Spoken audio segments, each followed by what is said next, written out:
Состояние дорог на улицах Джелия, Мушнихварска и братьев Зантария причиняло неудобства местным жителям, особенно в дождливую погоду.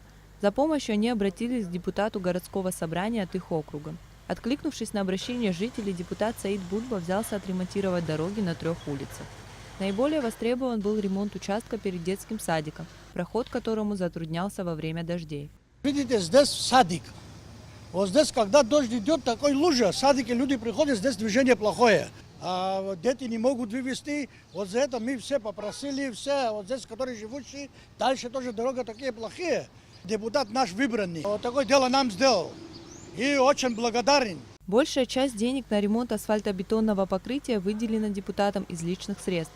Также проект финансово поддержали глава администрации города Сухум-Адгур Харазия и сами жители этих улиц. Кроме того, Саид Будба взял на себя и организационные вопросы. Избиратели обращались ко мне по этому поводу с просьбой в решении проблем.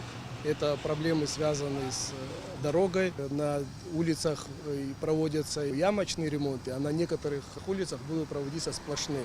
Допустим, мы планируем перед детским садиком сделать сплошной асфальт, потому что считаем, что это избавит наших людей от проблем.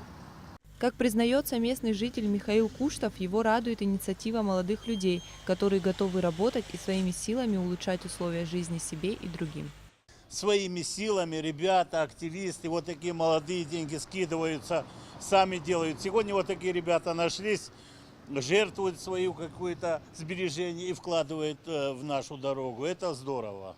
Мне кажется, всем надо следовать вот по такому пути.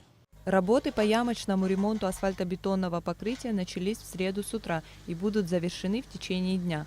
Общая протяженность ремонтируемой дороги около 1,5 километров. Ирена Джопуа, Саид Агухава, Абхазское телевидение.